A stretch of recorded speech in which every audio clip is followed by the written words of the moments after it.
Ai, cara, só tenho 24 horas pra fazer esse vídeo. Será que eu consigo? Bem, já faz mais de um mês que eu sumi aqui no canal e provavelmente você já deve ter esquecido. Então, eu sou o Toffson e eu desenho. E no vídeo de hoje, para quebrar o gelo, eu vou fazer uma simples ilustração de mangá e falar mais ou menos como foi o processo de usar retículas no Krita. Então, sem mais delongas, bora pra timelapse, porque eu só tenho 24 horas. Bem, eu comecei simples com um rascunho de sempre e eu queria fazer algo muito dinâmico e cheio de movimento e eu queria fazer algo bem expressivo também, então eu fiz uma pessoa mordendo um objeto que se parece com um coração de cristal. E aí essa perspectiva era pra ter mais ou menos um aspecto de olho de peixe, só que eu não precisei fazer todo o grid de olho de peixe, porque eu já tinha uma noção de que a caixa ela ia entortar em vários aspectos nos seus eixos. E depois de fazer, eu comecei a detalhar, né? E você vê que eu fiz tudo largado. Enfim, aí depois eu comecei a preencher, e um detalhe muito importante do estilo de mangá é que você vai ter esses grandes espaços de preto pra contrastar com branco, ou seja, o cabelo, você não vai desenhar cada mecha individualmente ou usar várias cores de cinza, você vai pintar de preto, e aí você vai meio que esculpir partes em branco pra dar esses detalhes de iluminação. E aí eu parti mais pro rosto, e aí eu fui polindo alguns detalhes aqui e ali, e aí descobri que o rosto tava meio torto, e eu comecei a trabalhar mais nessa perspectiva diferenciada, e aí eu fiz essa caixa pra ter mais ou menos referência, e poupar mais trabalho, e aí eu percebi que esse olho da direita, ele tava um pouquinho mais grande.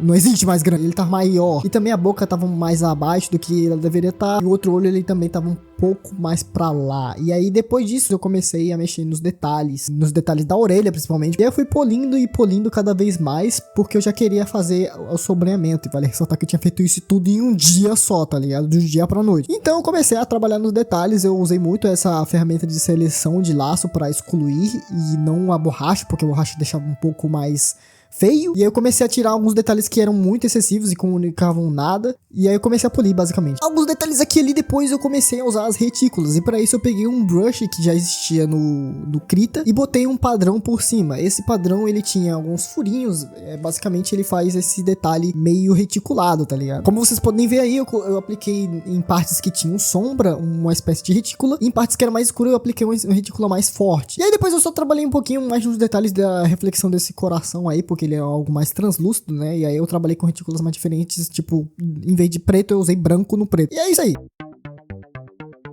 E aí você me fala, faz mais de um mês que eu não posto nada aqui no canal e eu só apareço através de posts aleatórios na aba comunidade, cuja qual você pode publicar seus desenhos aqui. Então a gente pode socializar por lá, tá bom? Mas bem, tudo isso tá acontecendo porque eu estive trabalhando num vídeo que é um pouco maior do que normal, são 10 minutos de vídeo, então fica mais trabalhoso pra fazer e tudo que eu quero fazer é algo de qualidade aqui pra vocês, então vai demorar consequentemente. E esse vídeo aqui foi mais que, meio que pra preencher o vazio. E eu não tenho só trabalhado nesse vídeo em específico, eu trabalhei em várias outras ilustrações, eu trabalhei nessa ilustração que vocês acabaram de ver, nessa aqui que tá tocando agora, e alguns poucos projetos bem soltos, tipo esse sticker pack aqui que talvez vocês possam usar um dia, quem sabe, né? Mas esse foi o vídeo, então se você gostou, deixe o seu like. E se você quiser acompanhar mais dessa minha aventura para me tornar um grandioso artista, se inscreve nesse canal. Você tem alguma ideia magnífica de vídeo simplesmente fora da caixinha? Não perca tempo e coloque essa sua ideia magnífica na caixinha dos comentários. É isso aí, gente. Agora é só desenhar.